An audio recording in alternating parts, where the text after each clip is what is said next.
Through our lives, whether you're a lawyer, an entrepreneur, or a creator, we often tend to reassess things from our past with revamped perspectives. And we do it very often when we mature, when we evolve, when we grow older, when we gain a better perspective and overview of things, be it as professionals or in our individual capacities. And those two sides of us, the personal and the professional one, are necessarily intertwined and depend on each other. In fact, there is no positive balance in personal nor in professional life if we don't make an effort to understand ourselves as well as the people around us, irrespective of how demanding our endeavors are.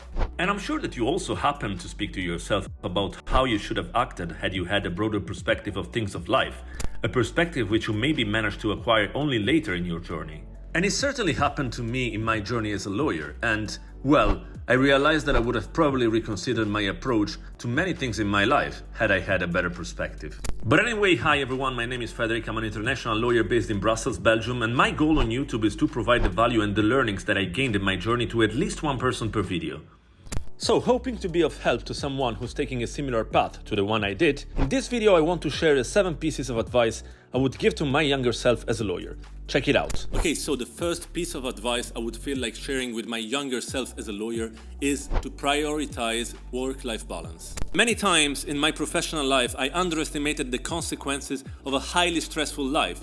I underestimated the consequences of not putting myself first, of postponing my programs, postponing my plans, postponing my personal priorities in spite of some professional urgency. And to do that, I realized that I was also putting at risk a lot of my personal relationships, which in fact have been conditioned by these sort of behaviors. And especially as a lawyer, which is a highly demanding job, it's very easy to underestimate the fact that burnout is real. And at the same time, our health is our first priority. And the fact that as a younger lawyer, I had not realized that my health was my greatest asset had a lot of consequences, first of all, on my body, because I was feeling empty, I was feeling extremely tired, I was feeling very often exhausted, but then also on my mind and on my mental health, because sometimes I was really collapsing and feeling like crumbling and I could not go on. I really needed a break, but despite this, I was still working and working and working. And this of course led to an overall feeling of exhaustion. I had several burnouts, I developed anxiety forms, I lost my temper, I lost my nerves several times in situations in which I was not supposed to do it. I was actually supposed to be enjoying. Because if you don't also enjoy the work you do, that's a big issue. And so my advice is to set your boundaries first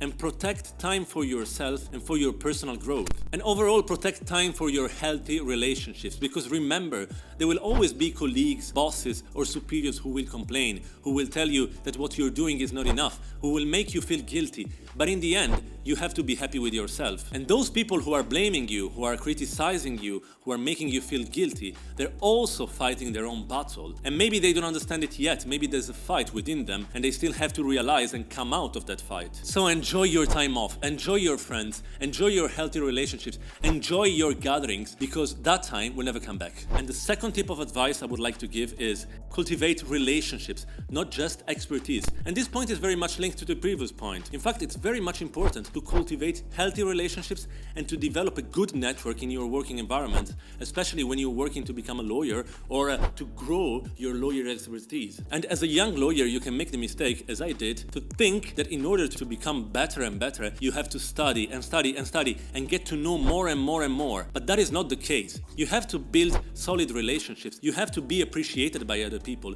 You have to teach them and to convince them that you are a reliable individual and that they can count on you. And for this reason, it's very important to build genuine connections, genuine relationships with anyone you are encountering. Not only with your colleagues, with your peers, or with your superiors, but also with your clients or with external parties, for instance, authorities or like judges, magistrates that you will be dealing with necessarily as a lawyer. For instance, in my legal career, I switched jobs many times from small law firms to big law firms to the European institutions, and in each and every single environment in which I ended up, I managed to find very reliable people who in the end acted as my referees, as my mentors, as recommendations for my future professional opportunities. And the great thing is that you can learn a lot from everyone. Everyone can teach you a very valuable lesson.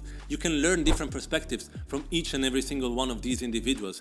You can learn lessons that you would have never expected to have. For instance, healthy connections, healthy relationships can help you build a vision. They can also inform you about professional opportunities, about career opportunities or options, And it happened to me many times in my career. And especially as a lawyer, building relationships and connections, it's important because it's a means of exchange. It helps you broaden your vision, including on legal topics. For instance, you've been fined in another country while driving on the street, but you have a friend who's a lawyer in that country who informs you about the fact that you weren't supposed to be fined. And I can tell you that happened to me many times. Not that I was fined while driving on the street, but I got privileged forms of legal advice from friends based in many other jurisdictions. The third advice that I would like to give is focus on continuous learning. In fact, the legal field evolves very rapidly, and you always have to be curious and proactive about learning new areas about the law, for instance, technology, privacy, or other areas, emerging areas of business law. And because of new laws, you always have new business structures, new business models, new business ideas, new business trends, and as a lawyer, you have to continuously adapt. For example, I have an Italian legal background, and the Italian law changes continuously. And we also make fun of Italian law, we Italian lawyers, because there's a lot of repealing laws, of laws taking the place of another law, and then cross-referring to another law, and this makes the legal domain very tricky. So you always have to learn and continuously develop your legal expertise. But also if you think about technological developments, I'm thinking about AI, artificial intelligence, or privacy, there's always more and more opportunities to develop expertise and to develop your specific field of knowledge in the legal domain. And I can tell you, in the last 10 years, I have a lot of friends who are lawyers in certain specific domains, and up until a few years ago, they did not have a lot of clients, they did not have a lot of turnover, but at one point they focused on a specific emerging field of law, and suddenly they became extremely successful. But learning doesn't exclusively mean developing legal knowledge. It goes much beyond that.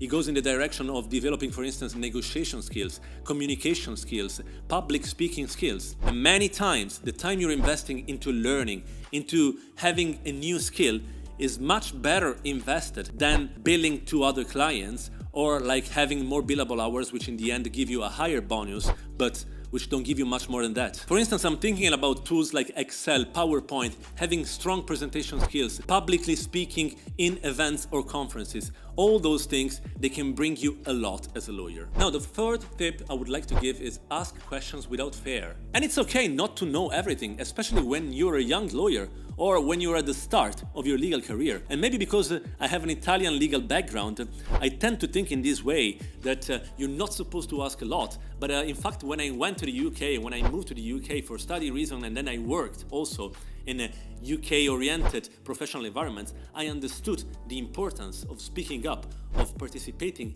into discussions, of like collaborating and exchanging views. And that's fundamental when working as a lawyer. And participation creates value. It helps brainstorming. Everyone's opinion is important. No one has responses to everything. So everyone's views, everyone's feedback may be very valuable. And trust me, I saw it at many different levels. You can really contribute with valuable points also in a meeting with world leaders. In fact, asking questions and seeking clarity demonstrates a desire to learn and a desire to participate and to engage into discussions. On the other hand, not speaking up, not asking questions, shows weaknesses and passiveness. And trust me, people can tell if you are engaged into a discussion and if you genuinely want to contribute. But also asking questions and contributing to discussions is very beneficial to you because it helps you going out there. It helps you exiting your comfort zone and having your ideas and your perspectives challenged. Now, the fifth tip is you have to learn to say no. And again, I can speak by experience. Saying yes to everything is counterproductive. At one point, you have to be realistic and choose your own limits. Focus on the right stuff because you're not gonna learn everything and you will not have the time to do everything. So you have to really pick your battles wisely and advocate for what's best to you. Try to really weigh what's most beneficial to you. And you will have, again, a lot of people telling you, oh, you should do this, you should do that.